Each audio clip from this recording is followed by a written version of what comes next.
Hey everyone, this is Jeremy. Just want to let you know that Duckfeed has a whole other new podcast for you to listen to. It's called Everything to Guppy, featuring Gary Butterfield and Gary's friend Will Hughes, who writes for the AV Club, reviewing and discussing every single item, trinket, artifact, and boss from Binding of Isaac. It's a hilarious podcast. I've listened to probably like the first 20 episodes, and it's extremely good.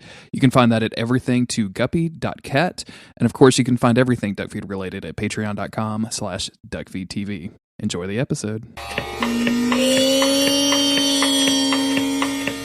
you know that Carlsbad Cavern is as big as 14 football fields?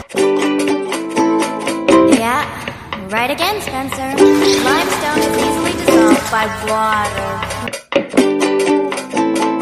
Yeah, right again, me. Yeah.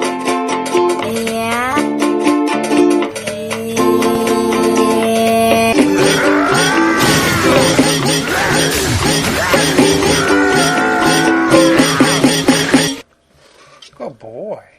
I'm Jeremy Greer. I'm swallowing a cup of coffee, but I'm also... And this is Days of Future Cast. Hello, I'm swallowing a cup of coffee. Man, Sesame Street's gotten fucking weird, huh? It's a new Pixar movie where everyone is a gerund. I'm experiencing tranquility. Gerund tales. And this is Days of Future Past. Sorry, we can start over again. Don't worry about it. Or we could just keep going. I mean, if the animators have given up, why shouldn't we? You know, there is very little effort being put into the X-Men animated series at this point, Gary. I don't know why we should put a lot of effort in my podcast. You know what? No more sound bites, everybody. No more cool intros. But by the end of this episode, we're gonna talk about these episodes for about 20 minutes, and then I'm just gonna put on a random CD and I'll just play that into the microphone, and that'll be the end of the thing. Yeah. This is the CD that Deborah made me when I was 15. It's really great. Exactly. Yeah, it's got a bunch of weird 1995 music on it, but yeah, it's how I found out who the Indigo Girls were and why they're so political. Thanks, Deb. This is Days of Future Cast. We're finally into kind of the last season of the animated series, and it's a dramatic departure from the previous seasons. Straight off the bat, they've completely changed the intro. There's a new intro sequence. There's a new intro song, and I hate both of them. I just want to say that out loud, that I do not like either one of these. No, none of this is good. However, like while watching it, if I was just watching this like I was, enjoying a DVD at home with my family, I might have felt, like a twang of regret. One of the nicest things I can say about this show is that it made watching these so exquisite. Because I was just like, oh man, I'm gonna get a chance to talk about this bullshit. This is infamous. We're past the Rubicon, people.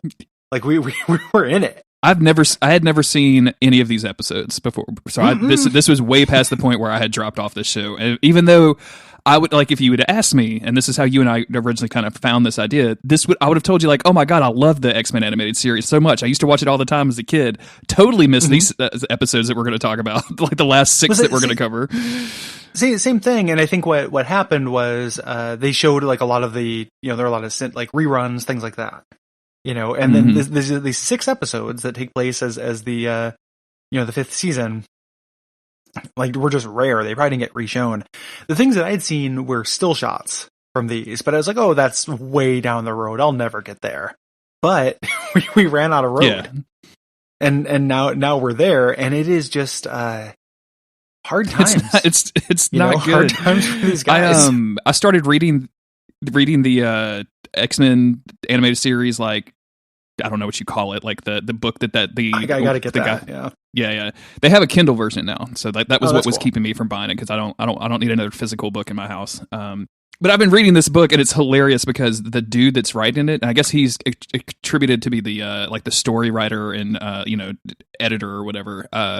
He is just, and he just name drops. I don't know. Maybe it's just the first 2 chapters, but the first 2 chapters are nothing but a bunch of name drops of so and so at this company and so at that company and so at this company. But he talks about this. He talks about this show as if it created the X-Men. Like this was the thing that made the X-Men popular. Like acknowledges that there were comics before, but kind of treats it like we're the ones that cemented this in the public mind. And I'm like, yeah, to an audience, you did, dog. But there's still like 40 years of shit that happened before this. Like, what are you talking about? Taking a little bit too much credit, and the you did a cool thing that a lot of people remember fondly, but like it would be probably good to leave it at that. Yeah, I still want to read it though, not least of which because I just need to get to the story of this season, and I love it when and this most commonly happened on DVD commentaries back when I used to listen to those, when something would be kind of a disaster, and there's 2 different kinds of ways that commentary can happen. Like one is they take ownership of it. And they kind of make fun of it, and that's really fun and kind of inclusive.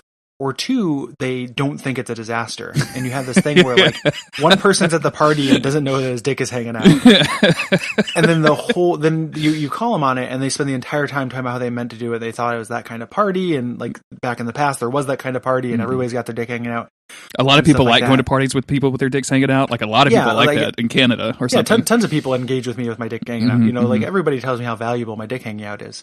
I hope that it sounds like it's going to be more the latter, but this is the X-Men showing up to a party with their dick hanging out. Like this is like everything is bad now. Everything is bad. Nothing is good. If you had to describe like so like if we go through the seasons of the X-Men, because this is also going to be the end of an era of the show. It's not the end of the show as we mentioned, but it's the end of an era of a show. And you and I have done something that like is not an accomplishment that should be like necessarily like super patted on the back, but it's like, I've watched every episode of the X-Men animated series. 75. I couldn't say that before. I watched all 75 episodes, Gary. Yes. At 20 minutes a pop. That is an enormous amount of my rapidly dwindling lifetime that I've spent on X-Men the animated series. we both have this kind of body of work, and you can, once you have watched something in its entirety, you can kind of reflect on it in a way that is more insightful than previous. So like X-Men season 1 is about setting up this conflict between this triad, pretty much between Xavier, Magneto, and the government. Yep. This rock, paper, scissors. X-Men season 2 is about like, hey, actually, let's get to know these characters. It's very much about that. If you watch those episodes, that's what it's about. Season 3 loses the plot like a little bit, but it's about kind of expanding the universe, right? Like X-Men season 3 is about, hey, also there's space, also there's Mojo. Things like that. Like these people exist in a world. And it's where they really lean in on the multi-part episodes. Like they are really good. Like that's the Phoenix Saga. That's the Dark Phoenix Saga. That's, that's like 8 episodes of a season right there on 2 storylines. It's crazy. Where these are long epics. Like they are epics and they have huge scale. So season 3, you could say it's about the kind of scale of the X-Men. Season 4 loses it a bit. And part of this was this production with it being kind of mixed up with season 5. And it feels like that's when they're spinning the wheels and really digging into deeper continuity than is wise. Season 5 is about nothing. Like these 6 episodes, nothing tying this stuff together. There's no theme. There's nothing. So just a little preview. Like we'll get into it. This first season is Beast and Jubilee going on an archaeological dig. Yes. Why? Where are they? What is the setup for this? I don't know. And those are the questions that you can ask every episode this season and not find out the answer. Pretty much the main commonality between the last 6 episodes of the series is basically like Jubilee has a bad time. Like if there's a theme, it's Jubilee having a bad time. Jubilee is our main character now somehow. And it's about her variety of jobs. Like Jubilee is Homer Simpson, where like some days she's an archaeologist, some days she's a tour guide. Jubilee is now our point of view character. And it just kind of here's 6 miscellaneous things. Like I really wish that the show had the kind of wherewithal to not of course not with 6 episodes, but take the last episode of the series, which we'll get to in like a month and a half. That I think is actually pretty decent. Same, I do too. Expand that and put some quality into it and actually do a really good fitting goodbye. Yeah. Because up until that point, arguably other than the Wolverine like highlight episode we'll be talking about, these are not goodbyes. Like good goodbyes. Like these are not proper send-offs. Oh no, they're not send-offs at all. They're stuff that the writers had in their back pocket that had to be. Like these are stories that we've been trying to get done Even on all of my copies that came from like the DVDs, like that I ripped from the DVDs, they have like the next airing things at the end of episodes from like season 2 and 3. Like that's just all over the fucking place. Like even, and it's kind of a shame because not only are the stories bad, and not only do our characters get like kind of, I'm not going to say assassinated, but they don't come out looking great. Man, the animation, the actual like technical animating of this show just takes a huge dip. Yeah. Everybody's face looks dumb. Proportions are all wrong. People react in very weird ways. Cyclops in one scene ages about 15 years in the space of 2 frames. He grabs the wrong grail and just like, what it is like, it's a new art style. You know, so at first in a still shot, you might just think, okay, this is another way that somebody could try to translate the art. Like, I don't like it as much, but it's not terrible. Mm-hmm. But then when you see it in motion and actually see weird foreshortening and characters' heads shrinking and growing and things like that, you see that it's actually objectively worse in terms of quality. It's not just a different style, you know, or interpretation of these characters. Like, so the kind of thing that holds these together is lack of quality. And that's a real bummer. Like, these are lost episodes. These are B-sides. This should have been, you know, disc 3 of a 20th anniversary reissue. Sure. Yeah. You know, as opposed to a proper season of the show and the one that sends everything off. But the other send off they had was that fucking like 4-part time travel story, which I didn't think was a good sign off either. No, because and the worst thing that happens here is that they had the 4-part, you know, send off thing that dealt with Apoclaypse, and then the first episode of season 5 immediately going right back to the Apoclaypse. Well, like, oh yeah, there's a different one of those now. There's a different Lazarus pit or whatever the fuck they call it. Like, what? Also, Cortez is there. Well, that's the loophole they're closing, right? So, like, at the end of the Avalon arc, the Sanctuary arc, Cortez joins up with Apoclaypse. When they did their gigantic Apoclaypse send-off story, they forgot to add Cortez to it. So this whole thing that should be a send-off for, well, you know, just Shot in the Dark, maybe an X-Man, but instead is a send-off for Apoclaypse, is justified based entirely on people being like, hey, what happened to Fabian Cortez? Like, out of all the characters they could just let fall by the wayside, they didn't let Fabian Cortez. Yeah, we have to make sure that we have a valid ending for that guy who you probably don't remember. Like, yeah, and hated. Yeah, who had a really annoying voice actor and stuff. Like, I like Fabian Cortez kind of in the comics, but like, he's and he's not a good character or anything like that. I just think he was the inspiration for a couple of good storylines. But like, we have so little screen time left, you know, and it's like this is where it's going. So let's get into it here. Yeah. So the first episode we're talking about is the 5th Horseman. Here, the summary of which Fabian Cortez helps Apoclaypse escape from the astral plane. Sure. Okay. We were complaining in the last episode of the podcast about how long-winded and how weird these things are getting, and now exactly the opposite problem. Yeah, barely a sentence. No, it's curt and to the point. And this is we talked about that opening theme song. It's like they changed the graphics instead of being bespoke to being clips from the show. And then they changed the music to where it's like still resembles the old theme song, but is busier and like at a higher pitch or something. Like, yeah, it's like, really bizarre. I'll probably like do a little bit of a clip here with it so that people can listen to it. Because if no one has heard this, if they haven't watched these episodes, like I don't think that it's on YouTube or anything like that. Like, it's just bad.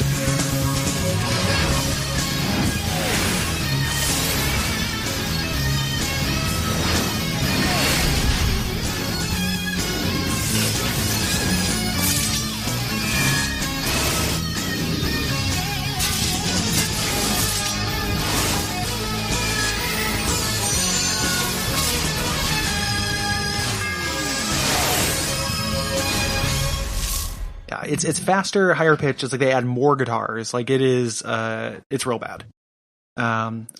So we start out with the we're panning across like another country, a generic style X-Men other country, and a kid who looks a little bit like a shaman from Alpha Flight. Oh, I thought this was Storm's son, aka not her son. That's who I thought this was. He's got the flat top. Yeah, he wasn't wearing the jersey. That's how I knew it wasn't. But like for a minute, yeah. I guess I'm racist to cartoon characters. I'm sorry. I mean, you know, it doesn't make you racist. It's the same kind of body type and build. He kind of jumps around and moves around quick and stuff. There's another reveal here where they show a character that I guess we're supposed to have seen before, and I'm like, I don't recognize, who the fuck is that? He's being chased by some people that, for all in the world, like just look like Hellraisers to me. Like they're just, and I know they're hounds, like the Apoclaypse has created, and you can probably visually identify that. But like just coming into this blind and just having these people in like red white get-ups with weird white skin, like they just look like tons of spikes on them. Lots of spikes, yeah. I can't remember. Is it Calibites or Cinnabites in Hellraiser? Cinnabons, yeah. These guys are from the comics. These are like, Apoclaypse gets a lot of teams, and the hounds are something that pop up every once in a while, but it's pretty rare. Mm-hmm. I would say. And these are all new characters, except as far as I know, except for one who you only recognize if you've read the comics. But as is, we got like a big guy with a bad haircut, Mr. Sinister Jr., Shard Jr., and then Caliban, who we'll find out it's him later. Mm-hmm. But this is based on some comic stuff. Roided up Caliban. That's what this is. He's all thinged up. Yep. And this kid manages to zap one of them with a head beam and escape. So the big thing is that the hounds failed. Yeah, they have not captured this dude, and we see the outcome of this when we see Cortez, our friend, go to the like Apoclaypse Egyptian altar thing. And we've talked about this before. I hate this aesthetic. Like, I hate all of the stuff that they do here. When are we? Why is this happening? When are we? Where are we? I really thought that this could be like 2,000 years in the past. I rewound it at one point thinking like it was just in the past because we had just done all this Apoclaypse bullshit. I thought this was like, original Apoclaypse or some shit. I don't know. Fabian Cortez's great-great-great-great-grandfather. Oh, God. So Apoclaypse, who... even when he was defeated and shunted into the astral plane during time mission that we just did, and didn't have Fabian Cortez has finally shown up. And if you forgot about Fabian Cortez's voice actor, they managed to hold on to him. That's not true of all the voice actors in the show. And he has the screechiest voice. It's so bad. Like this whine, Lord Apoclaypse, I'm sorry. Like it's this weird, like whining. He's going to threaten to feed Caliban to the hounds or something, and it's like, or I will see you fed to the hounds. Like he screams it out. It's really not great. Screeching moron Fabian Cortez. That poor Astral Apoclaypse like has to put all of his eggs in this one basket. I never knew I'd have to wear earplugs in the astral plane. It's just like he doesn't want to come back. That's why he enlisted Fabian Cortez. Yeah, he wants to not have ears. But he's there. This he's is basically the first hint of the plot. Yeah, he's there to tell Apoclaypse that they failed capturing this dude. And of course, Apoclaypse is mad. And then he like walks outside and just like there's a bunch of people out there just chilling. Like, oh yeah, we're just here for the thing, but like 2 days early, I guess. Like, here's all the things that the show like tells you eventually, but isn't telling you in a good way. So is that the guy he was trying to capture is going to be a vessel. Like Apoclaypse was going to possess this kid.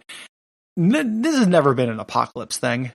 That he has a spirit form, like some Shadow King shit that he possesses humans, like gets a flesh body. But fine. And then all these people are here because they worship Apoclaypse. When we talk about not knowing what time it is, everyone is dressed like a Mayan, like or like an Inca or Aztec. Like it's that kind of and I recognize that those are different. I just don't know the difference. So that's ignorant on my part, not the show's. Probably. I mean, I think the show definitely got it wrong too. The show doesn't know either. Yeah. So, but all these people worship Apoclaypse, and they're here to see him be reborn. And Cortez comes out and does a speech. Now we cut over to another place in this country where, again, like UPS driver Jubilee. And she's driving a fucking Hummer, Gary. She's driving around in a Hummer. What is she? What is this? What are they doing? Why are they on an archaeological dig? And like, why is Jubilee doing this? Like Jubilee and her amazing jobs. Yes, I'm going to go with Hank McCoy, the Blue Monster, to a country that I don't know how to pronounce. On another continent, on a totally different continent. and I'm going to go into a gift shop and buy him a world's greatest teacher mug. I'm Jubilee, everybody. That's what I'm going to do. That happens in this episode. It's ridiculous. Yeah. So the idea is like ostensibly like Jubilee is kind of a student and maybe this is a special field trip or something, but it's real weird. You know, it's what's happening here is like the team of the X-Men as globetrotting archaeologists is just really, really strange. Is Hank McCoy like I know he's a beast of all trades or whatever. Like I know he gets it, but he's always been like a science dude, right? And not saying like archaeology isn't a science, but I've never really associated him with the like I'm gonna go dig something up and make and form some conclusions on it. Like you know what I'm saying? It's the way that like in this happens all the times in cartoons, and it's really dumb. Is that science, which encapsulates something like 90% of human knowledge or like 80% of human knowledge, is just considered to be all one thing. Yeah. You know, this is all one chemistry, biology, physics, astrophysics, nuclear physics, archaeology, anthropology, like every single thing that has an ology, he is an expert at. Hey, Jeremy, you like video games? Explain Bitcoin. Well, I mean, not really.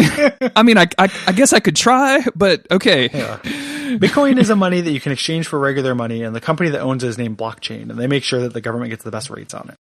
Yeah, I don't think that's I half stole a joke from something I saw on Twitter, but it's very similar to that. Or like when your grandma says, like that would happen to me every once in a while. Like people would know that I was like slightly more computer literate. Yeah.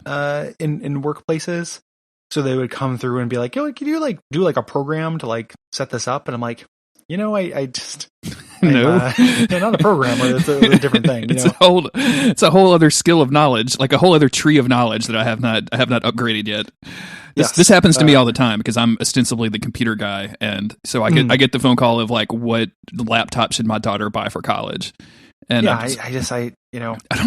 Don't know. I mean, the one that you can afford. I don't know how to answer that. Like what? Anyway, you know, the product recommendations on bestbuy.com will probably be fine. Yeah, sure. Just go to Best Buy and look at the most rated thing. I'm sure it'll be okay. Because we're a garbage company and we require ratings for everything that we buy. But yeah, so for some like and why Jubilee is learning about this, I understand like a well-rounded education is appropriate, but one, like Jubilee by this point in the series is by far the most capable and learned X-Man. Oh, easily. Like Jubilee does everything.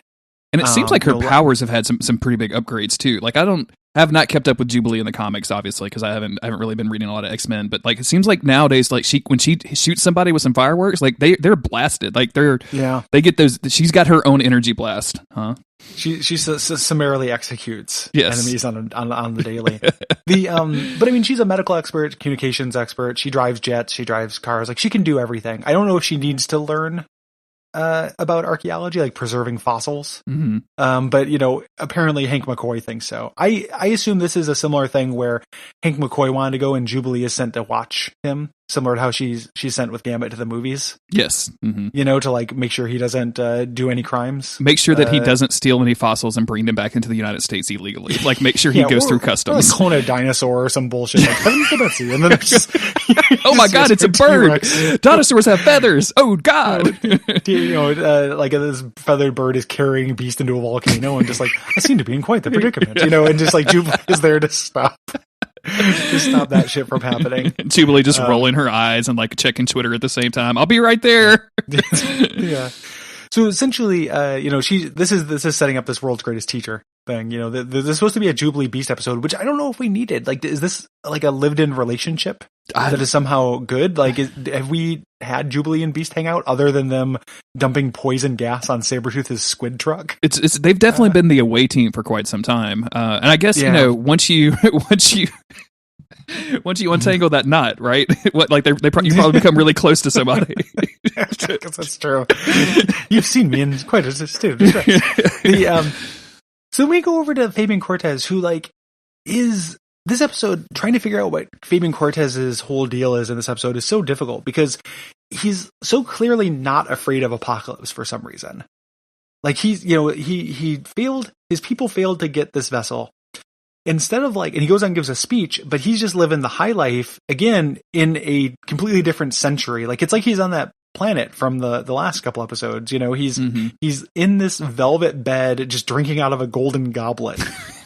Is he? You know, is he like one of the guests in Westworld? Is that what's happening? Yeah, that's what it is for him. He's being waited on by like servants and stuff, and then just yelling at Caliban because he decided to recruit the dumbest Morlock to do this thing for him that if it fails, Apoclaypse will unmake him.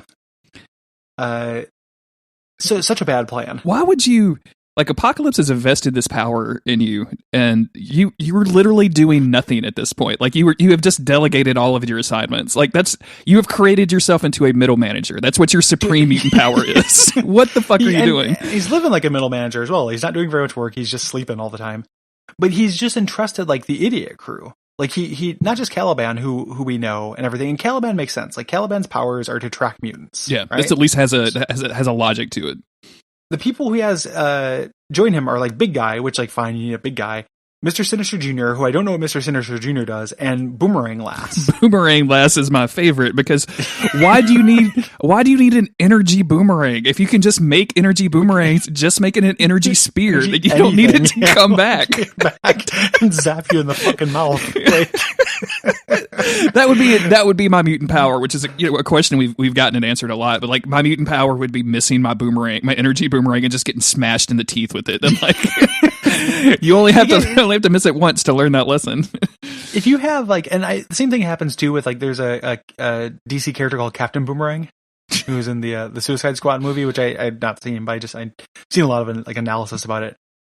He's a Flash villain, I think, and he has a bunch of boomerangs that he throws. And if you have a bunch of a thing, you don't need it to be a boomerang. Exactly. Like it's just, like the whole point of a boomerang is that it's reusable. I guess I don't actually. And we need to check with Richard Pilbeam and be like, listen, explain boomerangs to us. Explain boomerangs to us, please. I need to. Yeah, my first experience with boomerangs was my great-grandmother went to Australia because after my great-grandfather died and she retired, like she had a bunch of money. So she's like, I'm going to travel the world at 72 years old because I'm a badass bitch. So she did. And she brought me back a real boomerang. So I went into my front yard and I was like, well, this has got to be something like a 12-year-old from the United States can definitely figure out on his own. Whiz that bad boy forward. It came back. I ducked. It hit the wall and it broke. And I had no more boomerang. That was the boomerang experience, which I can only assume that happens with energy boomerangs too. I don't know. I remember being a kid and having like during the weird Australia phase of the United States and having boomerangs. And they would never come back. They would kind of go in a real wide arc. Mm-hmm. So the whole point of a boomerang was you could throw it and then not have to walk quite as far to pick it up. Yeah, or just you had to walk left instead of walk straight. Exactly, like it would just kind of come in a loose parabola. So this is Caliban, who is the person who kidnapped Scott Summers way back in season 1. And for some reason, when he gets his superpowers like juiced up, he becomes a beast. And this happens in the comics as well. So I can't blame the show too much for this. Like Caliban gets this weird eyebrow form.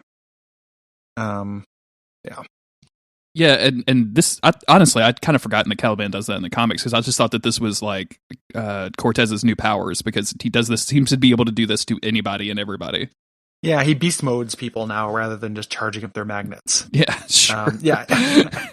I know he's berating Caliban here. He's kind of like lecturing him, saying, "Hey, do better, or I will die." I don't understand what's in it for you, but please, I don't want to get killed. So please do better, or I'll hurt you. And then there's this this thing where they run out of road. Jubilee, it goes back to Jubilee and Beast, and they like run out of road, right? So they can't get to wherever they're trying to go in the middle of nowhere. There's this cliff there, and Jubilee like says something, and she says something like, I don't even remember what it is, but like from a million miles away, Caliban picks it up, and he's like, "Oh, I found somebody else. Let's go find her." And like I thought Caliban had to have like I didn't think he could just like hear a mutant from a long way away, right? Like it's a sense thing. I love that Jubilee also. Like, they're looking at a map and Jubilee like looks down, she's looking at the map with Beast and almost drives into this ravine. Like Jubilee can drive this Hummer, but she's not good at it. She like in the first scene, she's just constantly looking at him. Like, I don't know if that bugs you when you watch TV shows, but like anytime I watch stuff and people are just looking at the other person in the car, I'm like, look at the fucking road. You're going to hurt somebody. Listen with your ears, not with your eyes. So they run out. They're still kind of making a way over. They find this bridge to cross. Mm-hmm. And they find this tablet, and Beast goes on for like about it's Aztec. No, it's Incan, or no, it's like it goes on for a long time. Like it made me think I was in an edutainment episode or something. One of the things that, you know, as per always, I'm watching it in the background to refresh my memory. When one of the hounds discovers Jubilee and decides that Jubilee would make a good vessel, they're sitting around this like ancient Mayan table, all splitting a gigantic loaf of bread for food. Sure, yeah. They're all been given one big loaf of bread. They all eat together, which I think is very sweet. Like my family never ate together, but the Apoclaypse's hounds at least do. Cortez may be mean, but he keeps them fed, you know? Yeah, and he makes sure that they all eat together, kind of catch up on their day, you know, have some quality time. Yeah. But yeah, so and it's real weird too when Caliban notices Jubilee and thinks she'll be a vessel, because it kind of flashes back to her powers, and it's in the old animation style. Like it shows a clip of her zapping somebody with fireworks, and it's like, that's really strange. None of this is, and can we just talk about how bad Beast looks with this new animation style too? By the way, like most people will look bad in this animation style, but like Beast especially is just not looking great these days. I mean, I got to give him credit for wearing clothes that include a shirt and pants for once in his life, like as opposed to just like a shirt and underwear like he usually does. Or just underwear. He's definitely wearing the X-Men Safari collection though. Like this is a straight up like this is what this is what Helen Hunt was wearing in Jurassic Park. Like he's wearing that outfit. Like this could be a cosplay. Yeah, it's very it's very cute. Like he's playing dress up. You know, it's like Pee-wee's Playhouse. You know, it's like like we're gonna go to the Old West, and then Pee-wee dresses up as a cowboy to do it. So these Hellraisers go to like grab Jubilee. And of course, they get into a fight with Beast and Jubilee. Beast's reaction to this is to be like, hey, run across this bridge into unknown territory, Jubilee, presumably where these people came from. I'm going to fight them. Beast, you have 2 people on your team. Use both of them. Like, she's been in fights before. What are you doing? Well, and Mr. Sinister Jr., she zaps pretty good. Yeah, she does a good job. Yeah. And Beast is just very like ineffectual here in general as the fight. Like these guys are kind of nothing, but they take out Beast like it was the easiest thing in the world. Yeah. Like Beast is not difficult to kill or to take out by these guys. Essentially they whip him and then tackle him, and that's it. Yeah. And all this is a distraction while Caliban goes to get Jubilee. Mm-hmm. And he stops one of the women, or she stops Boomerang Lass from like attacking her somehow, but the boomerang instead hits the bridge, so he has to save her from that. And then there's some other stuff. They eventually get captured. We didn't mention this, but when they were reading all of the education stuff off this tablet, they discovered that it was for like a temple to what Hank thought was the end of the world, but he mistranslated it because his Incan was rusty or some bullshit, and it was actually a temple to Apoclaypse. So they know that they're going to some Apoclaypse territory here. Hey, we know that guy. What a quinky dink. Mm-hmm. You know, so the other takeaway of this whole thing with Caliban, this kind of like Jubilee almost falling on the bridge, is that Caliban remembers Jubilee and says like, hey, you know, a little bit of his old life kind of pokes through and decides, you know, I can't actually sacrifice her to be a vessel for Apoclaypse because, you know, I'm not a villain. I'm actually ostensibly kind of a hero. Like this guy was an X Factor for a little bit. So, but they still take him back. Like he gets outvoted by the rest of the guys, rest of the red suit gang. I'd love to see that Survivor episode where they have to vote Caliban off the island. That would be really funny. I don't know why that amused me. Like the whole thing about Caliban too, and it's you know, not textual in here, but like one reason he might want to go join the Apoclaypse's thing is because it's not in the fucking sewer. Yeah, because presumably he's eating dry, clean bread. Yeah. Instead of wet sewer bread. I offer you dry, clean bread for my house. And then Fabian Cortez like takes this like soggy urine loaf and just like zaps it until it dries out and becomes raisin bread. It's like, have that, hounds. Yeah. When they show up there, they go to the temple here, all the crowd who shows up, and now we get a good look of the crowd, and they all have the Apoclaypse like lipstick on. It's so weird. I took a screenshot of this. It'll probably be the cover art of this episode unless something pops up. Drawings. But what, like, is this, do you think that they make them get tattoos of that? Or do you think that's a wash on, wash off? Like, are they applying it every morning? Is this a ritual thing? Come on. Like, I don't know. So then they carry Fabian Cortez out on a not a stretcher, what those things are called, like the good version of a stretcher. What is that called when like lords are? Yeah, I'm trying to remember a dais. Is that no? A dais is a stationary thing. A dais is Why can't I remember the name of that? Doesn't matter. It's not a palanquin. Like, I think that's like on an elephant. That's a Star Wars character, is what you're thinking of. Yeah, Palanquin Skywalker comes in on palanquin. Goes and gets some power converters. The fans are pissed about Palanquin. Anyway, so essentially, Cortez lays it out here. Mm-hmm. Apoclaypse, when he showed up with Apoclaypse, Apoclaypse is the one who juiced up his powers, because everybody can juice up powers, and that's going to be a theme for this entire season, is like zapping people until they can do things they're not supposed to be able to do. Is a really huge theme here. Yeah, I'm really and he goes like through a whole spiel about like we're gonna use this vessel, and Hake's like, no, it's me that you want. Like you should let my young student go or something. And I'm like, Jubilee has to be like 22 years old at this point. Like, what are we talking about? I assume that she's still 13. Yeah, I guess. So. I don't think. Well, we actually saw her first Christmas pretty recently. Oh, I guess that's true. Yeah, so I guess she's 14 tops. Okay. Well, yeah, yeah. And if you were Apoclaypse, would you rather be in like a 14-year-old young person's body, or in Beast's like, broken monster body that nobody likes? Oh, definitely the 14-year-old girl. Yeah. Yeah. So essentially, like, he's just saying like, hey, Apoclaypse is you're like, we killed Apoclaypse, like it was literally moments ago. And he says, you can't kill Apoclaypse. Apoclaypse has to exist. The way he says is he can't not exist. I'm so glad you said he can't not. Apoclaypse cannot not exist. What? Cortez? Can you?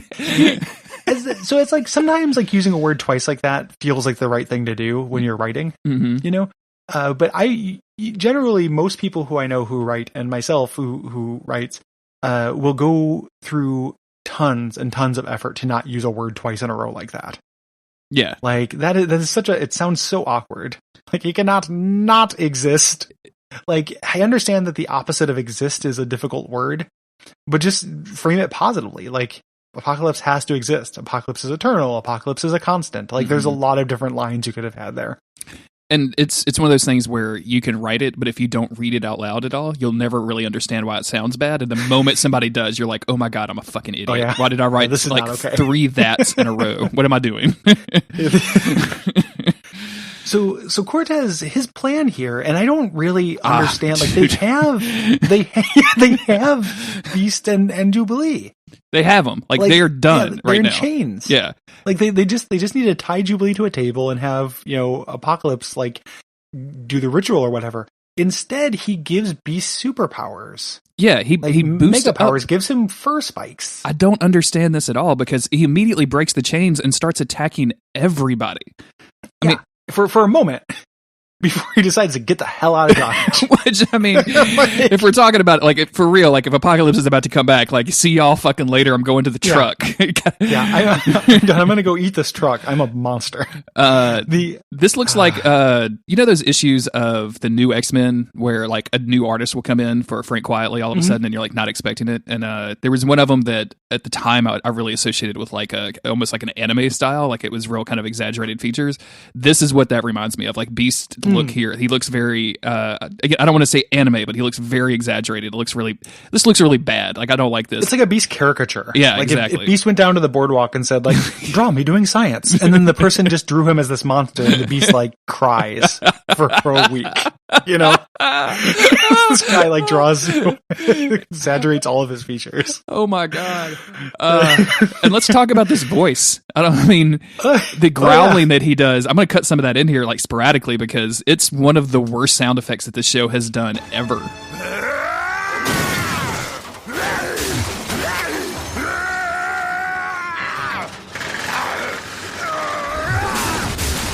It's really, really weird.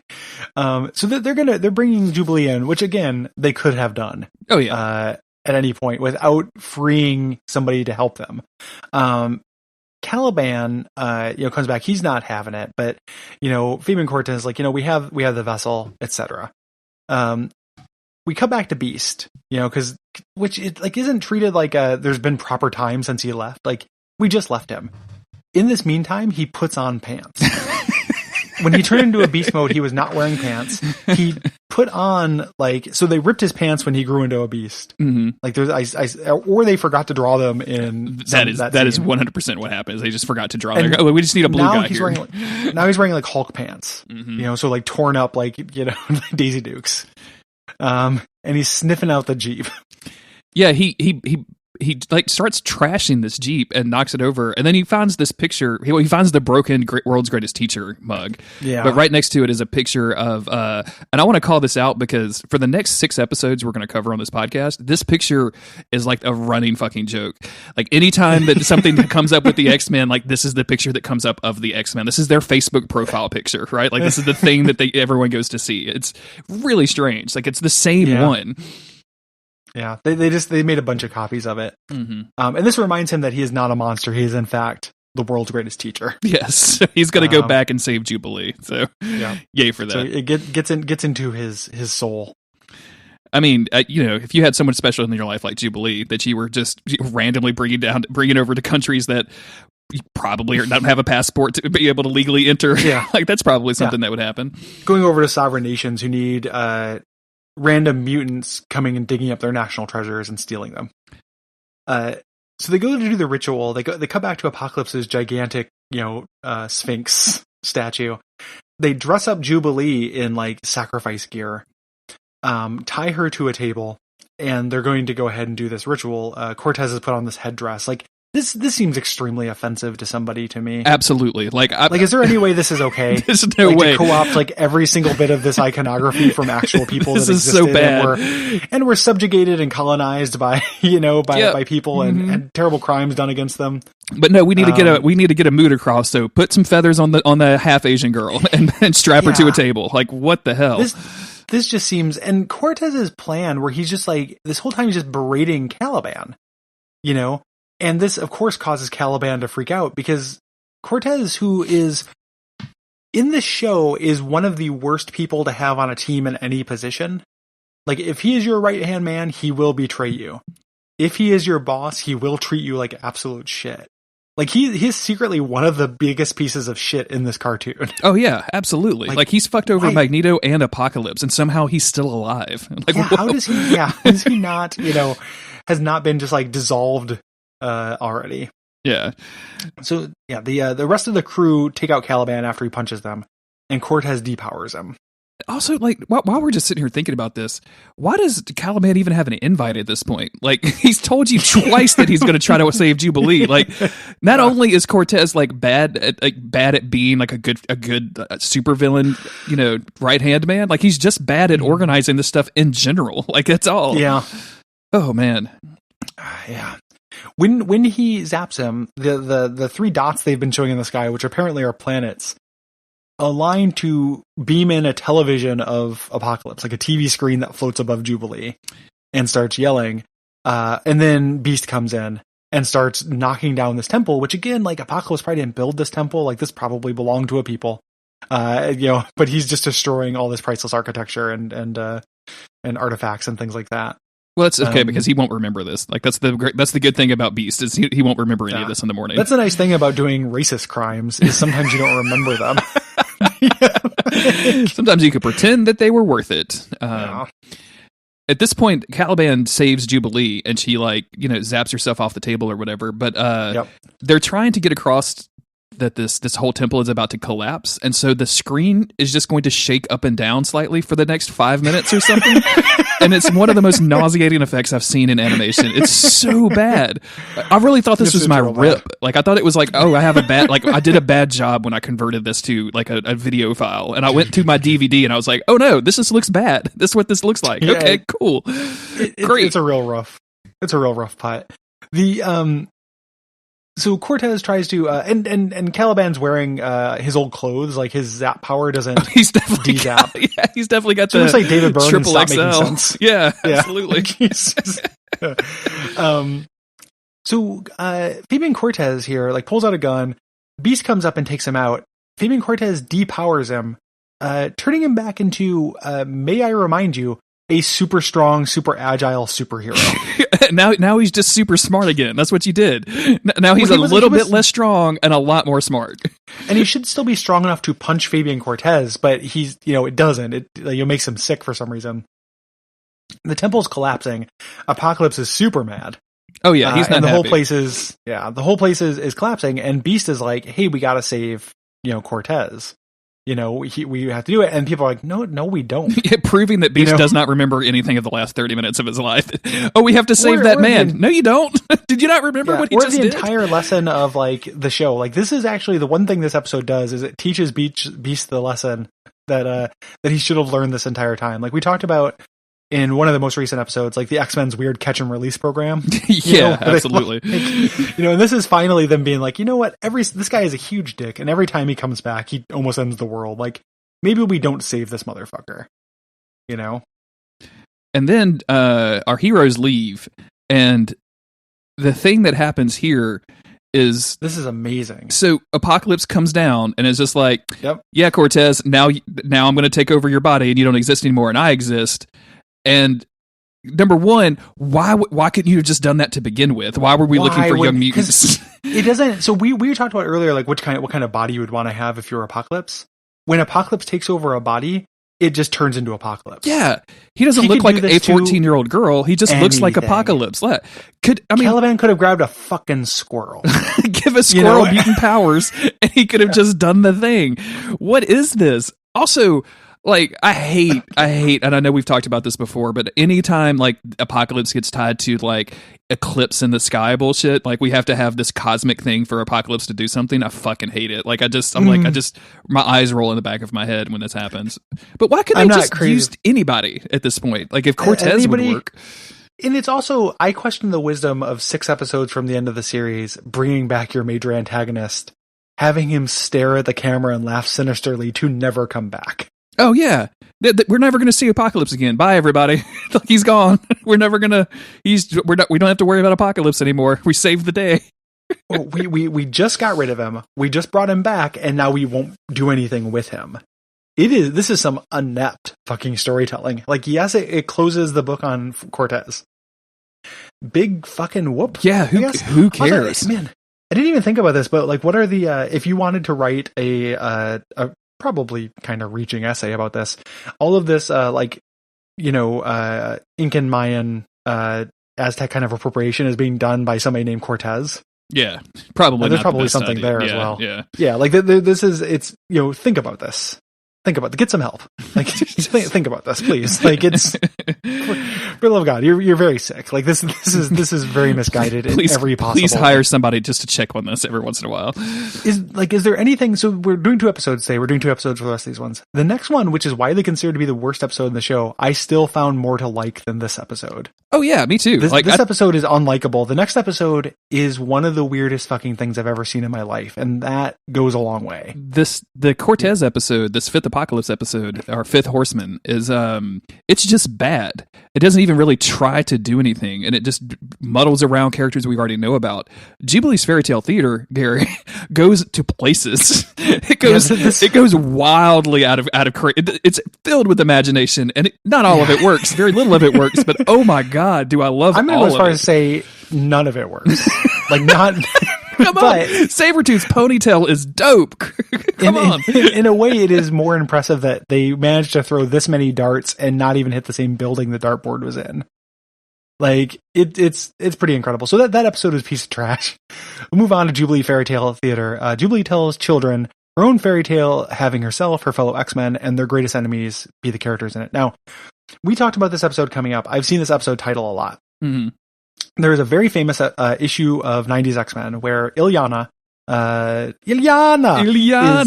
is dying of the legacy virus, and it's the episode where she dies. God, I don't know if it happens there, but there's a thing where Jubilee. I'm getting 2 episodes mixed up.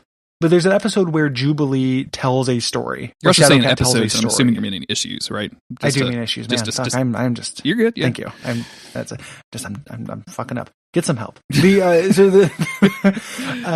a thing where it's either Shadowcat or Jubilee, I can't remember, is telling Fairytale versions of the X-Men. It's Kitty Pryde. Very famous episode. It's Kitty Pryde. I'm getting the Ilyana dying episode mixed up in my head with Jubilee. But telling these kind of Fairytale versions is a famous issue. It's pretty cute.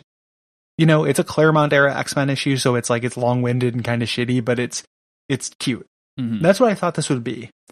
What we actually get is so out of left field as to be unrecognizable to anything. Like, I think this is unprecedented in the universe. Can I read you? I had the wiki up for earlier because I wanted to see like what episodes were in what season, and they have a description of this episode. Can I read it to you real quick? Because I found it very, very funny. The episode Jubilee's Fairytale Theater is based on Kitty's Fairytale in Uncanny X-Men number 153, January 1982, where Kitty Pryde told a fairy tale to Ilyana Rasputina. That's not. Anyway, but the episode replaces Kitty Pryde with Jubilee and Ilyana Rasputina with school children. This is the worst replacement casting ever. Like, can you imagine? I'm sorry, you don't have a role anymore. We replaced you with 6 kids. Sorry. It is. Sorry, that is just bonkers to me. It's what happens in this. And one of the weirdest, in an episode that is this weird and has so many weird things happening in it, one of the weirdest thing that happens is that Jubilee, our conservatively 14-year-old, major character of the X-Men now, is unchaperoned giving a tour to human children in the caverns underneath the X-Men's mansion. Wait, for the what? No discernible reason. The what below the X-Men mansion? The caverns. Are you telling me there's a system of caves that he built a mansion on top of? That are somehow below the sewers that he built the mansion on top of, where the Morlocks lived. We are in a level 3 strata, people. Like, if you take, and like, where are the same thing, like these questions that just don't get answered in these episodes. Like, who are these humans? Why is Xavier or Xavier's school on the hook for giving them a tour of like this cave system that looks scary as shit? Like, this is like The Descent 2. Yeah. This doesn't look safe. Serious caves. They're huge. Like, they're caverns. They're not like, small tunnels or anything like that. Like, these are gigantic underground compound of things. And like, let's put a kid in charge of other kids and have them go down there unsupervised with no safety equipment. So I've got a question. We're gonna see that she gets this shitty job because Wolverine, Gambit, and Professor Xavier have to go meet the president. Sorry, Jubilee, the president called. We got a jet. Where's Beast? This seems like Beast jam. Beast like hurting a bunch of kids and like just being completely obnoxious with all of this stalactite versus stalactite thing would be like. He seems like the good guy to choose for this. Is he just gone? Is he? He's being punished for all of his dumb decisions in the last episode. He's in lockup. He doesn't get to go. He's been grounded. I would argue that any other member of the X-Men, save perhaps Gambit, would be better suited for this. Yeah, Wolverine would at least be an experience. I can promise you. Wolverine, or like Jean Grey seems kind of teacherly. Oh yeah, or Storm. Storm, like this is some nature bullshit. Storm would be great. Well, I mean, claustrophobia. Storm couldn't do it, but like a lot of people could do this.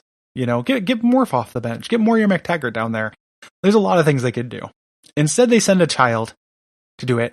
This scene when they send, so she's down there, she's talking to these kids. She's like, hi, like usually, other people get to have fun. I don't. That's when we get to cut to her being mad about Wolverine, Gambit. And what does the president need with that specific trio? Like, a problem that only Wolverine, Gambit, and Xavier can handle. That means that a stripper is dead in the Oval Office. That's what that means. That's an emergency call. That somebody Gambit's killed a stripper. Been here before Xavier can erase the memories, and Wolverine can. If you don't want me to pass the mutant, containment act, you need to get your ass to the Oval Office right now and bring the sex offender. I need a favor. The Gambit has been replaced by like a hybrid between like a Cajun, Peter Lorre, and a snake. like his voice. Like it's not the great. old Gambit voice was like, dang, Shea. Is now he's like, now I don't know shit. Like he's this weird sniveling, like, I do not do that. Like everything goes up and down like these. Like it is this weird, very hard to place snake-like accent. But Petit, I'm not as patient as you, or as wise. I understand like voice actors get replaced, but like they just said like, hey, he's kind of Cajun, and didn't do anything. Anything. It's like he's never seen the show before. He doesn't, he made no attempt to actually replicate the voice actor. I apologize because I don't remember who this was on Twitter, but someone on Twitter wanted me to check out the Resident Evil 7. There's a character in there. I guess I haven't played Resident Evil 7, but the whole game is based in some fictional town in Louisiana, and there's one character that's particularly like made up to be like super Cajun, and he was curious, like, is this accurate? And like 100% not, like completely not at all. Nowhere near it. And I told the guy, I was really surprised because I told him, like, I said, send me a video and I'll give you, I'll rate it on a scale of Gambit to actual Cajun accent, like the animated series Gambit to actual Cajun accent. And Gary, it was lower than animated series Gambit. And this is lower than that. Like it is redefining miserable. the scale of what they can do with Gambit's accent. And like, call me simple, right? But like Gambit's voice is one of the sweetest pleasures of this cartoon. Yep. I miss it. During these episodes, like Gambit doesn't show up very much. Luckily, like this is probably his highlight episode. Mm-hmm. During this thing, he shows up a little bit later, but like not very much. Cyclops barely shows up at all. Like, yeah, we don't get very much Cyclops and Jean Grey, but like, this new voice is just very, very weird. It's weird and it's not great. I'll put in some clips, so you probably already heard some of this stuff now already, but like it's just some of the worst shit I've ever seen. And like the way that he delivers Teeves is like they made him base his accent on the guy previous and not anybody that actually spoke like any kind of Cajun French or Cajun English. He doesn't sound like the guy previous either, though. It's like he's not doing a good job at that either. Yeah, they took. So Gambit like is kind of Cajun, but his whole thing, regardless of how misguided it is that he tried to sound kind of smooth. Mm-hmm. I don't know about that shit, but I do. He's kind of slick. This Gambit sounds like it's like they gave him a one-line note card that said like thief or something. Like he seems skeezy, but not like crime skeezy, not sex skeezy. Yeah, absolutely. He's like I'll take it. Like he sounds like a henchman, like a villainous henchman. He does have a real big henchman vibe to him. Even when he's like ostensibly the good guy, like it's going to be we're going to have in this little Fairytale theater we're about to experience. Like he still sounds like the worst ever. he's extremely rough. Yeah.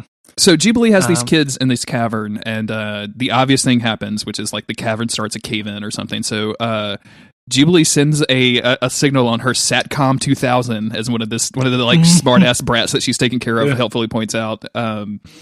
And then like just chills out. I was like, oh, we're just going to tell him a story. And Gary, I literally wrote what the fuck is happening in my notes because what the fuck is happening? So the kid, right before the kid points out the Satcom digital beeper, mind you, not a cell phone. Jubilee says like, is everybody okay? And one of the kids didn't get direction and goes, yeah! Like the kid who's having a super great time. I'm fucking awesome, yo. Yeah, I'm good. And someone goes, like at the same time, no! And someone goes, wow! Like they just like gave him again a note card that's like kid noises. Super, super dumb. But the whole thing is that they sit down to do this storybook thing. And this what the fuck is happening cannot be understated. Because instead of being a cartoon that you watch where characters move, it changes to parchment drawings of old medieval like Europe that vaguely resemble X-Men characters, but not in a real clear way, like not really resembling at all. And for a second I thought, oh my God, is the rest of the episode like this? I was ready. Like, did they have to save money so hard that they turned this into Child of Light? When they showed Magnus the Malevolent with his giant blonde, like, coiffed hair and his huge fucking collar that goes up 2 feet above his head, I was so fucking ready for this to happen. I was so ready. Yeah. He looks like a tarot card. It's all of this looks like bad tarot cards. You're absolutely right. Like that's what this aesthetic is, and it has this weird like late '90s digital editing thing where they're like doing page transitions that look real bad. On my file, if you go to 4 minutes and 4 seconds in, Oh, this There's is the a picture where they show a picture of Magnus the Magnificent holding the crystal where they just forgot to draw his head. There's just no head. Yeah, absolutely. And then the next frame is just his head, but with like it has is a close up of his face, and he has like this smirk going on. I sent it to Autumn last night. I was like, "You have to see this." She goes, "What the fuck are you watching?" And I was like, "It's the X-Men. That's Magneto." This isn't like a fan patch for Dragon Age 1, or something like that. Like somebody did like Dirty Faces mod for Skyrim. No, this is supposed to be the X-Men, where sometimes they just literally, like, they didn't start with the head, they don't want to draw the head. It's like, Magnus, you ain't got no head. Like, what are you doing? It's so good. So this is our Gambit-centric episode. We cut to Gambit, who is apparently like Robin Hood in this mythology that is kind of based on who knows, right? I mean, like, sure. Yeah, because Gary, I can't speak. I'm sorry. He's carrying like a little walking stick. He's got a hood on. He's dressed like Age of Apocalypse Gambit. But he's being very strange. He's being chased by like giant metal robots that are like have Magneto's helmet that have like enormous pecs. They look like a Warhammer figure, right? Like that's the vibe I get from these dudes. He's being chased by Warhammers, and guess what mustache and facial hair he has? That's right, the Time Imp. Like he's got got the weird goatee that grows out of the sides of his nose onto his beard as he's fighting these Warhammer figures that are like, again, animated suits of armor with Magneto helmets that have energy maces that shoot beams. Can we talk about what he calls them, by the way? Tell me, because I can't remember exactly what he calls them. They're called clangers. It's like a slur in this world. Right? Like, look at those goddamn clangers over there. What are you doing? Like, the word clang is so weird. I'd never hear it. Also, these robots are hollow. Like at one point you see like that they're not, there's nothing in them. They're not actually robots. They're hollow suits of metal that I guess Magneto is just controlling because that's how much time he has in this fictional universe. Yeah. He's super powerful. There's a scene, like, watching this at the same time is going to be very difficult because there's so many animation problems, but there's a spot at like 4 minutes and 38 seconds where Gambit is kind of showing from 3/4 view. He runs away from these suits, runs into these people who have a gigantic hay cart. The way his hood is shaped, it looks like his head extends 3 times as far in the back. Like he's got a head shaped like, like not even like a football, like a loaf of bread. For a minute, I thought this because what's happening is that he's getting accosted by the clangers, and he goes to try to hide with some like civilians. One of which looks so much like Longshot that I just assumed that Jubilee was putting Longshot in, and it's not. Like the dude just looks like Longshot and he doesn't do anything. So I was like, okay, never mind. If you remember, Jubilee and Longshot had a weird flirtation, so it makes sense for that's what I was thinking. But it's not Longshot. Like he's not a superhero like everybody else is. So. These are just merchants. Yeah, these are just normal people that are now going to be destroyed. Like the clangers are like, destroy these people. Yep. So they're throwing these people, breaking their necks, destroying their backs, things like that, all in pursuit of Gambit. And what they want to get is something called the MacTaggart crystal. Yes, which has been divided in half by the ancients to protect the world. Which is a name that Jubilee would know. I don't know why they didn't make it the McCran crystal. But it's the MacTaggart. And the whole thing, like Gambit's kind of being a skeezy, fun bag. And it doesn't work. You're just luxuriating in his terrible voice. Yes. All of this is bad. Luckily, they get saved. Who do they get saved by? Jubilee, who is an elf who shoots beams. Yep. With giant ears, like enormous elf ears. Like, not like I'm hiding my elf ears with some hair, like I've got shaggy hair. No. These are like extending above her head almost ears. Like extremely proud. Extremely, like, ears out for her ombre, Gary. She's just front and center. This is weird. And she's like some sort of like wood nymph thing, I guess. Like, I don't know what she's supposed to be or who she's supposed to be. She's only there for a moment when they cut back to the avalanche, which they keep doing to apparently create tension. The kids do not care. Not at all. The kids just want to know about the story that, like, if I was a little kid and an adult tried to make up this story to me, I would go get adopted somewhere else. Like I would disown my parents. Like this would be the end of it. But the whole, what they're going for is that Jubilee knows that it's dangerous, but she's trying to hide it from the kids. Sure. They don't do a good job of doing that, but I think that's what they're going for. Going back to the fight, Jubilee is just like, she's Mary suing herself into this and is doing backflips and destroying all of Magneto's minions, which Magneto's minions, when they get destroyed, have gears in them. Yes. So they are robots. A goddamn break. Like, what are they? Like, why are they robots? Are they hollow? Which would make sense because it's Magneto, and maybe he's like invested them with some sort of mystical magnet power. Hollow. They have like Rayman arms. Like they have like their legs are dissociated from their shins are dissociated from their thighs, like Rayman.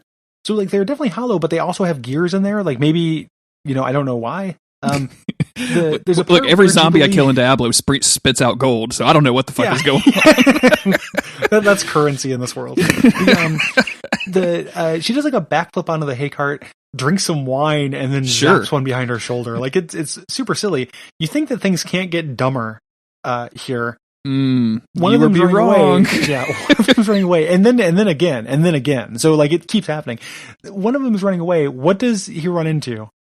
But Logan the Troll. Logan the Troll, which is a green-faced, like giant tooth, like that bottom jaw jutting out, tooth up, nose ring in, big flat wide nose, like, but still in the full Wolverine gear, still in the yellow and blacks at the same time.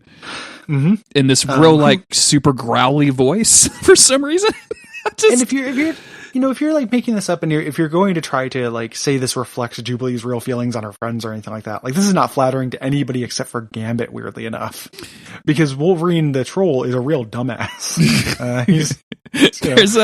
There's a line that she says here where she literally says, "He may look disgusting, but his heart is pure." Thanks, Jubilee. Maybe dial that down a little bit. Yeah. Maybe don't let real life Logan, hear you say that. Maybe lead with the heart is good and pure line. Maybe leave out the looks disgusting. Keep that shit to yourself, Jube. And as far as people you associate with Jubilee, Wolverine does not look disgusting. He's just short.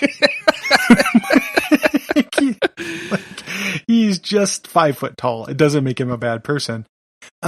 Jubilee says like, "Hey Gambit, what about this McTaggart crystal they want?" And Gambit is like, I'll give you everything you want. I'll give you everything you need. Like it's this weird, like kind of sexual subtone that they've, just not realizing this, they've miraculously avoided. Like at no point previous to this do I think that Gambit hit on the child in the team.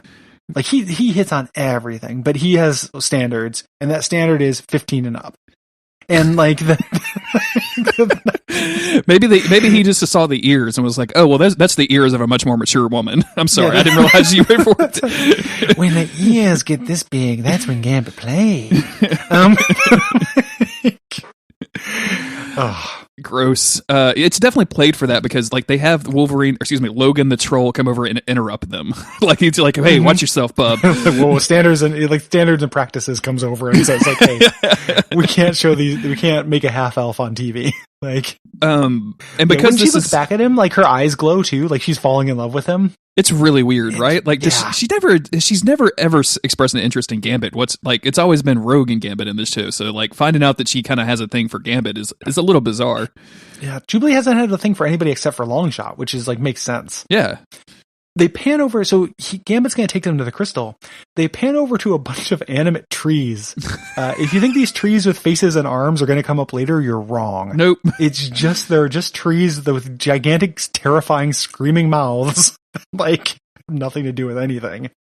Near the stronghold of the Thieves. This is the stronghold of the Thieves, Gary. This is the Guild of Thieves, which is guarded by a giant door in the face of a shape, the key of which is just in some bones next to it. Like that's how great these thieves are.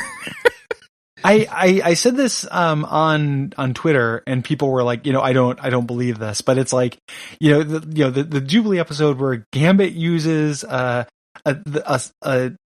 touches a skeleton with multiple heads, like touches a multi-skull skeleton to open a face vault to find Ponytail Sabretooth. Like that's an accurate statement. None of those words, that's actually exactly what happens, and none of those words make sense together. They go in, again, he just touches the right skull. There's 4, so anybody who's trying to get in here has a 1 in 4 chance. Gets in this vault, and Sabretooth follows them in past, like, they go past a fucking lava pit. Mm-hmm. Like, it is a dungeon to this gigantic treasure vault, like, with riches. So I guess he's very much like not Robin Hood. It's like steal from the rich and keep in my vault. The exact opposite of Robin Hood, Gary. Yeah, he's just robbing Hood. Trying to get this crystal. Sabretooth follows them in. This character design, dude. Like, what is happening with Sabretooth here? What is this? I took a screenshot and put this in the Slack because holy shit, he's got this long purple ponytail holder thing that like just goes from goes from the back of his head to his feet. Like he's to his ankles, yeah. I mean, that's insanity. Like, I don't understand. And his body, so he just has Sabretooth's normal head with this dumb ponytail. Mm-hmm. His body is Beastman from He-Man. Like, explicitly so. Oh, is it really? It looks just exactly like Beastman. Beastman doesn't have the different colored pecs there, but it looks exactly like Beastman. So they changed it a little bit. Okay, good. Just a little bit, and then just popped Sabretooth's head on there and gave him the dumbest fucking ponytail that's ever been. I do not understand this ponytail at all. I'm having a hard time with it. He's leading some more of these clangers. Mm-hmm. Like, it's extremely weird. I really wish the clangers made more noise when they walked. Like, I really want them to do a genuine like clang, clang, clang. And that's the reason that they. Man, they're called that. It's not just. So we cut back again. They're trying to build tension. They cut back to the earthquake a little bit. Jubilee walks over to try to get a better cell phone signal somewhere, leaving all the kids because she's good. Because she's really good at this job that they have given her. Yeah. Which, like, to be fair, like, she should never. It's the people who put her in charge's fault. And this Kevin has caused the flood. So these tunnels they were down in, like, are under the New York's sewer system. So they're about to get flooded with Morlock water. That's right. The water is gross because of Morlocks, not because of all the sewer. What? So, why? Yeah. What is this place? Why does it exist, Xavier? Why? I don't know. What did your parents do to this property? Why do you have all of this? I really don't know where this has not come up before. She leads them away from the flood. It's extremely easy. Like, she just makes them walk a little bit. Yeah. And they're all fine. There's other place to sit down and do more story. It's she manages to stop the flooding by blasting something. She remembers she has powers. Yeah. I can make a dam out of these rocks by shooting one blast of.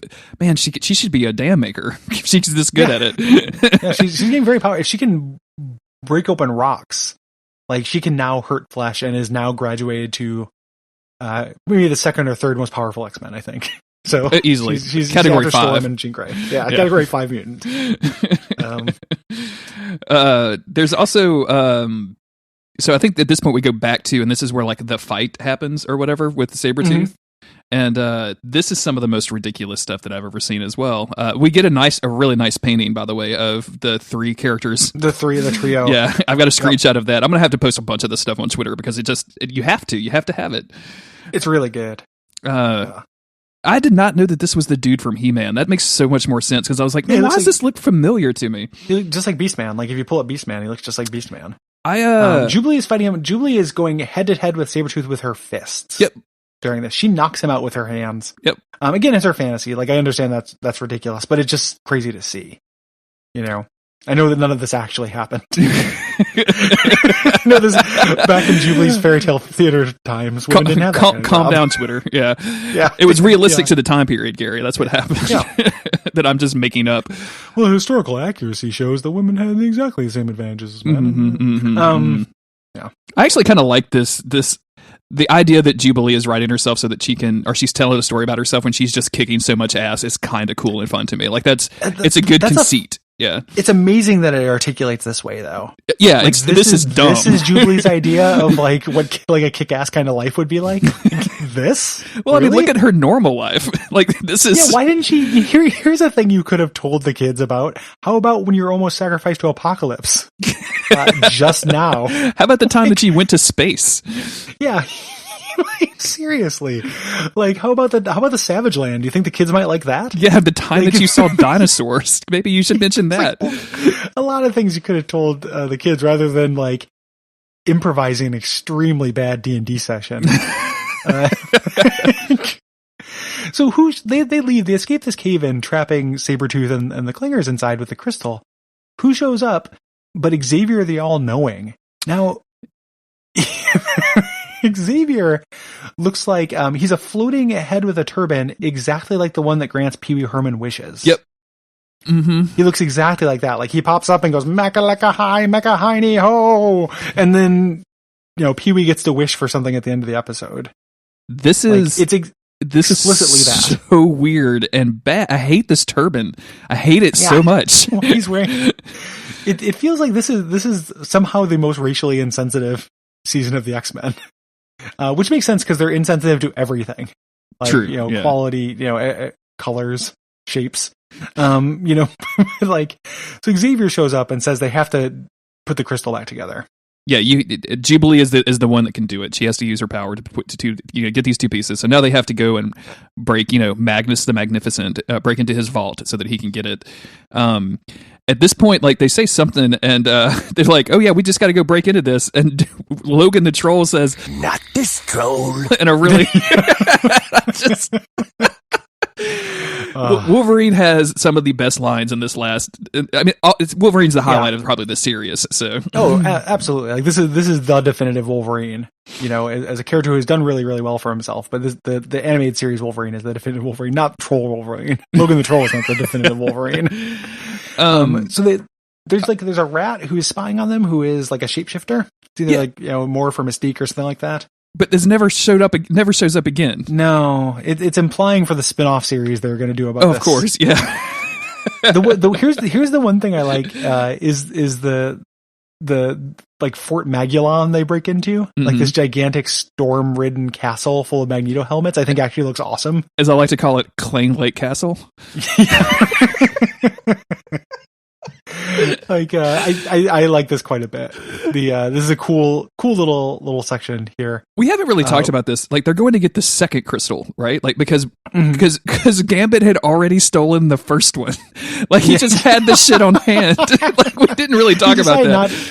He had too much stuff in his pockets. He couldn't. I couldn't carry anymore, and I had to drop it. He couldn't carry both halves of the crystal at the time. And then he leads them into the vault, or to where the vault is, and it's a giant door with Magneto's face on it this time, and he just has the key. Yeah, that's really, really good. He doesn't even like pick a lock. Like, why would he have the key? I thought he was going to turn out to be like it was going to be a betrayal subplot. There because Me too. He knows his way in and stuff, and he's Gambit, and that's like in character. Mm-hmm. That's not what happens. Instead, he just happens to have the key because he's been here before. Magneto comes in, like the Clingers come in.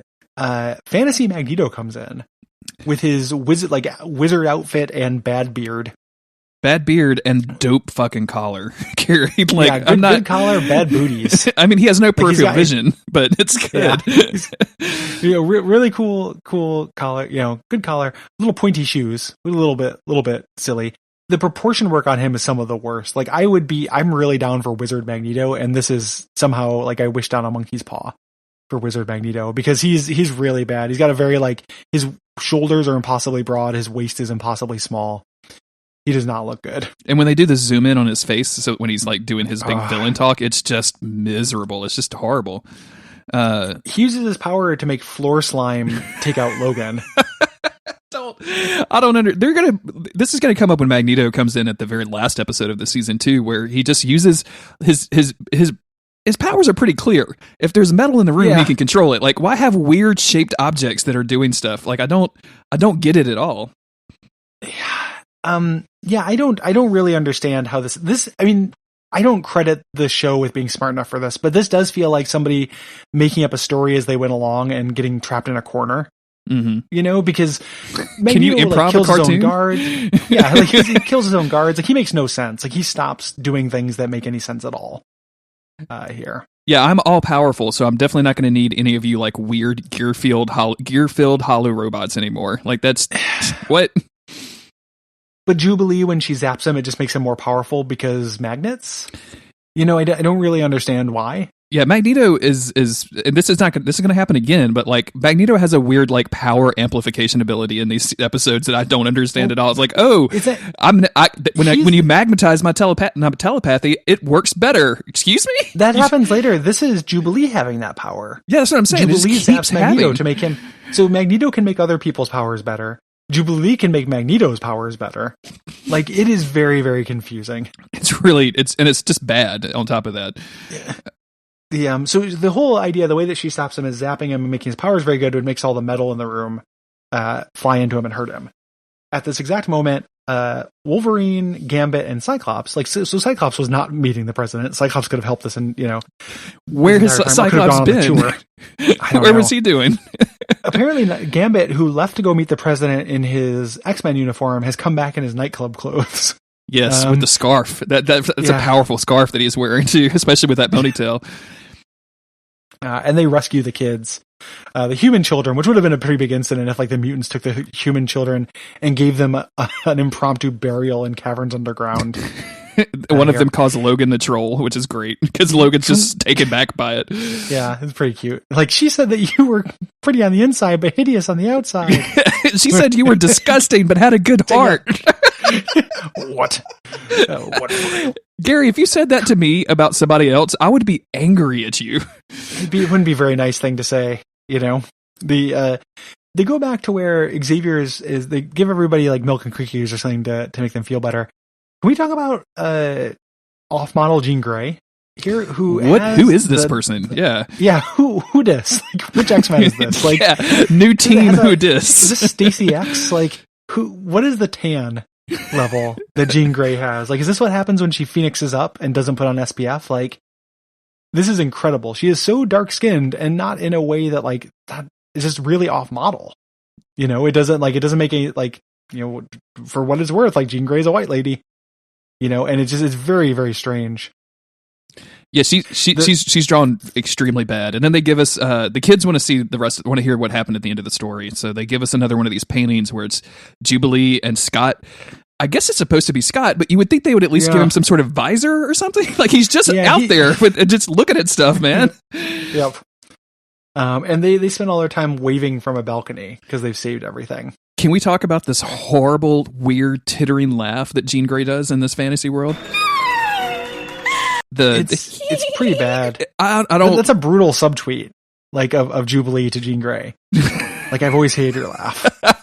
Like, I love that. X-Men writing subtweets about other X-Men are kind of my jam. There it is. Here. Yeah. Yeah. Here it comes. She sounds like a dolphin. Yes, absolutely. Like, she makes a dolphin noise. Am I in the TV show Sequest right now? Like, what's happening? Here's what it is, Jeremy. Let me lay it out for you, and it's going to be dirty. Julie's room is next to Scott and Jean's. On the rare chance that Scott makes Jean Grey orgasm, that's the noise she makes. There it is. Mm-hmm. And Jubilee is sick of hearing it. It's like, why does Cyclops keep telling her good jokes? Gary, because I'm 14, I don't understand. I'm gonna build on your joke a little bit and say that Cyclops has never been able to make a woman orgasm, and that's the sound she makes when she fakes an orgasm. So that's why Jubilee hears it all the time.